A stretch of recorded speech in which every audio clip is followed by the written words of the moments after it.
Hola, bienvenidos. En el vídeo de esta semana, pues vamos a comenzar ya el capítulo 6 de las sextas moradas.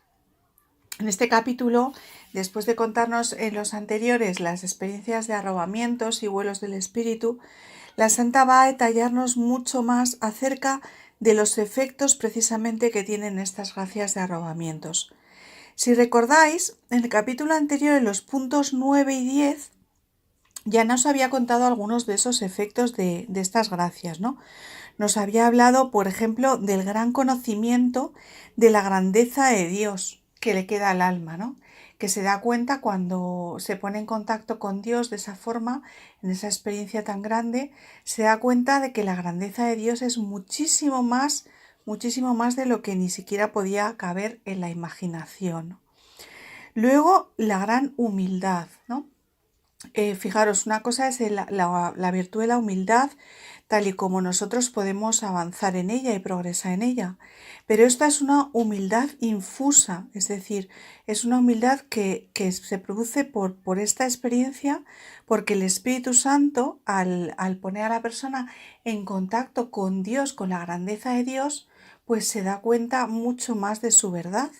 Como dice la santa, andar en verdad es la humildad y se da cuenta además de su verdad, que es la nada que somos frente a lo grande que es Dios, al todo que es Dios, ¿no?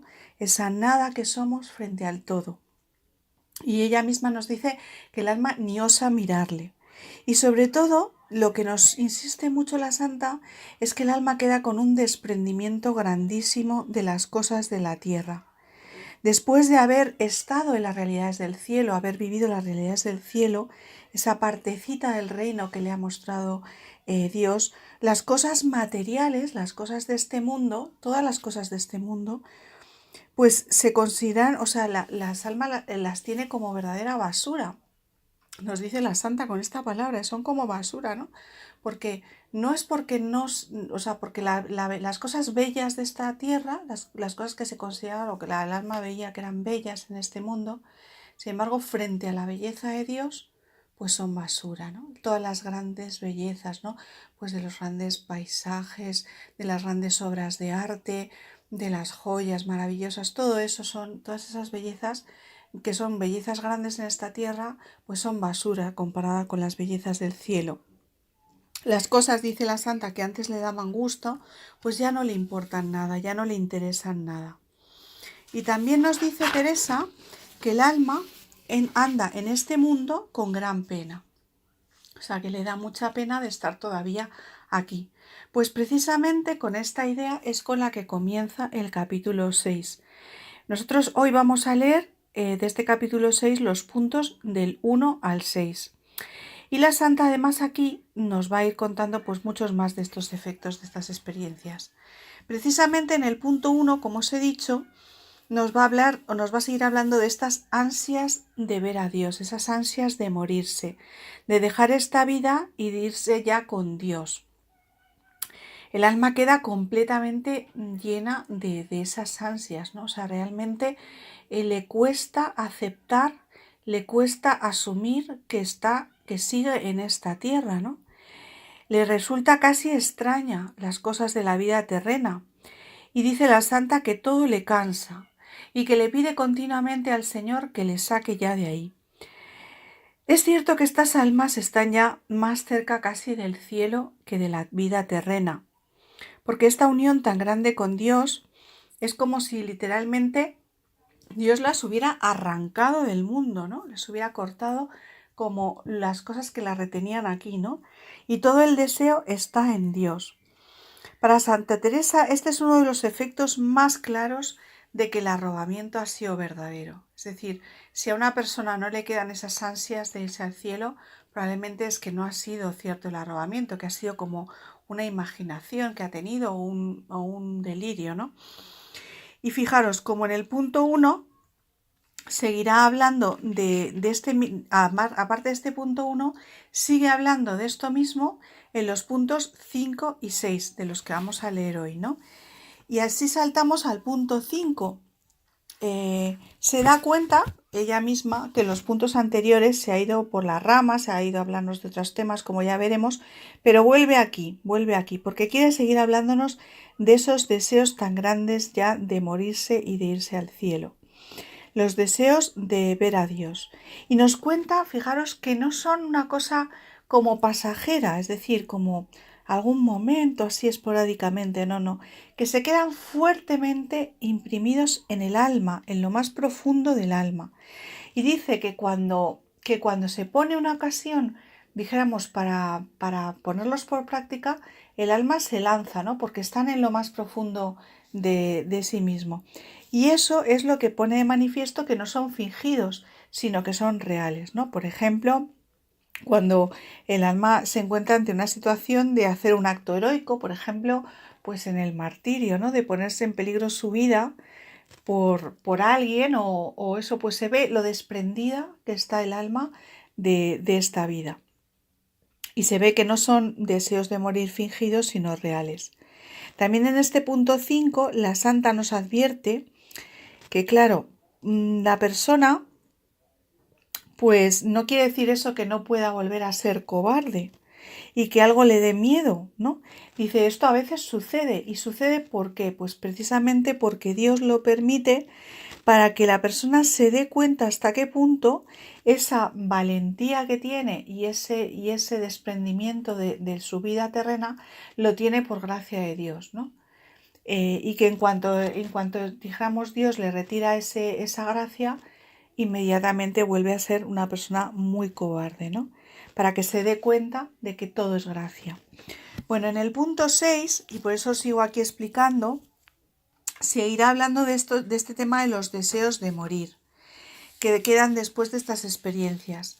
Y nos cuenta ella que a veces aprietan tanto, es decir, le producen al alma tanta pena, que lo que nos aconsejará aquí la santa es que la persona trate de distraerse y también de, utilizando el entendimiento, que todavía, dijéramos, puede usarlo, porque luego dirá que hay otras gracias parecidas de las que va a hablar más adelante en los capítulos finales de las sextas moradas, en los que no le cabe esa posibilidad de distraerse, ¿no? Pero aquí sí, y dice sobre todo utilizar el entendimiento para darse cuenta de que lo principal, de lo que está unido el alma, es a la voluntad de Dios, y que esa voluntad de Dios realmente la desea más el alma que su propio deseo.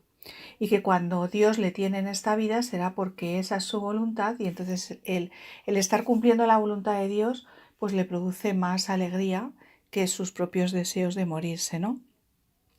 Entonces lo que recomienda es eso, es considerar cómo por encima de todo está la voluntad de Dios, ¿no?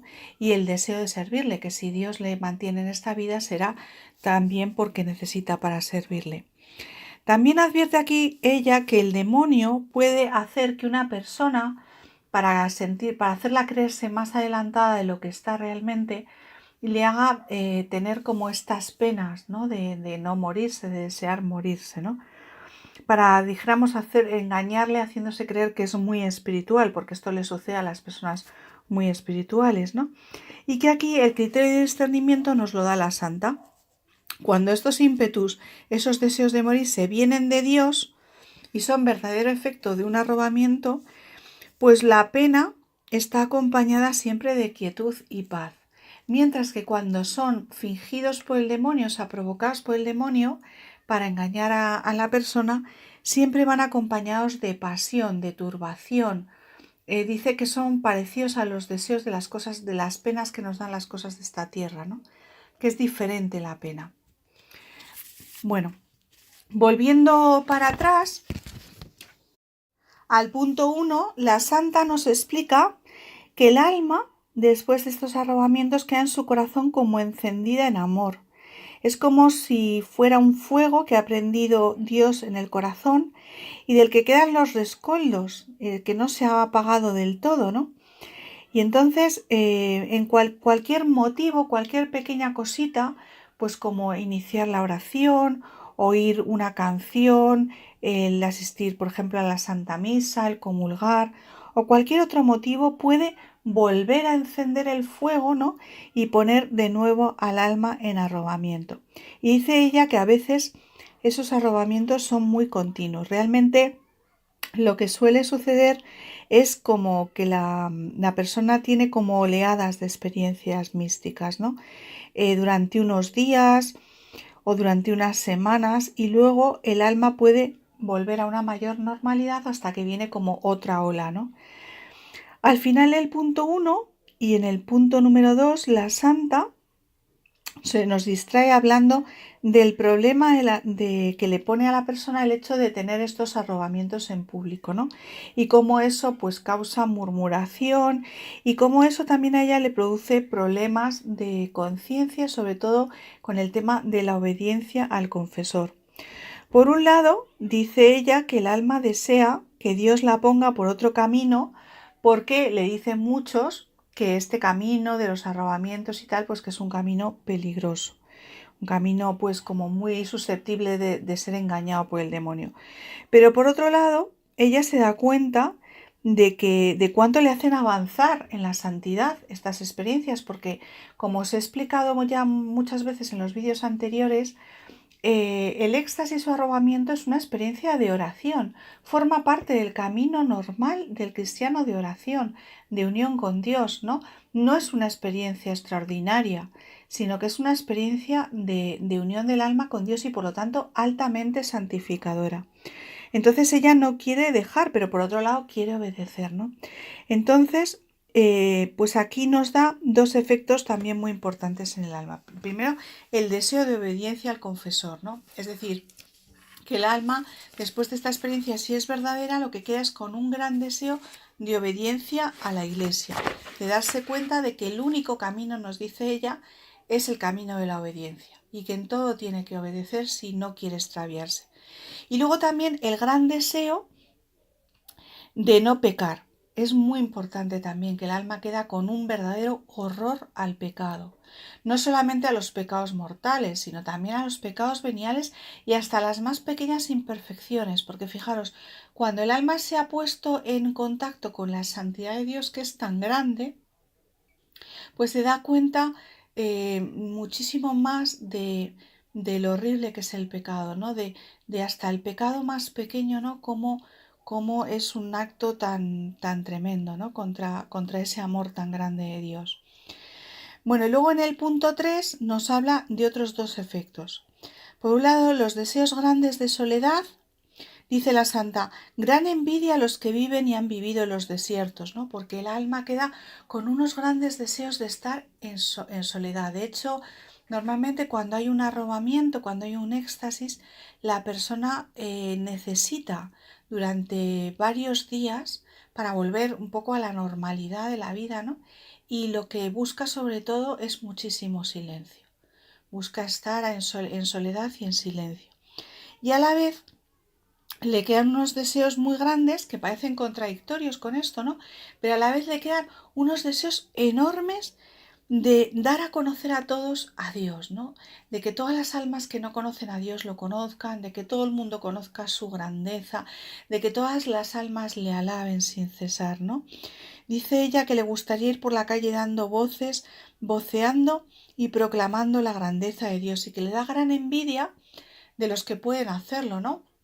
Pues los sacerdotes en aquella época, porque en aquella época las mujeres pues no podían expresar estas cosas, ¿no? Y finalmente os comento el único punto que ya nos ha quedado sin comentar, porque hemos empezado un poco por el final, ¿no? El 5 y 6, pues ya solo nos queda comentar el punto 4. Y es que es un punto precioso porque todo él lo dedica a la santa a hacer una grandísima oración que le sale de lo más profundo del corazón, ¿no? El Espíritu Santo le inspira esta oración, que es todo el punto 4, leerla despacio porque es preciosa, y desde lo hondo de su corazón le pide a la santa que a la vez que ella es consciente de su pequeñez, pues le pide al Señor que le llene de fuerza y le ponga a hacer 1000 trabajos que querría hacer por el reino de Dios, ¿no? Que no mire su flaqueza, que no mire su pequeñez y que sabe que sin la gracia no va a poder hacer nada, pero por favor que no la deje sin hacer cosas por el reino de Dios, sino que la ponga a hacer trabajos por el reino. Dice ella, daría 1000 vidas porque un alma os alabe un poquito más. Bueno, pues os dejo para que hagáis esa lectura directa de este texto, de esta experiencia personal tan fuerte de Teresa y que expresa con tanta fuerza, ¿no? Y a la vez esa oración del punto 4 tan bonita en la que veréis cómo Teresa reza delante de nosotros. Y también, bueno, pues como siempre os animo a que os suscribáis al canal para que cuando yo vaya sacando nuevos vídeos os avise YouTube si activáis la campanita. Y también que dejéis vuestros comentarios, que a mí me ayudan siempre mucho vuestros comentarios en el vídeo, de cualquier cosa que queráis comentar, que queráis preguntar acerca de del contenido del vídeo y que yo pues trataré de contestar lo mejor que pueda y en cuanto pueda. Pues muchísimas gracias.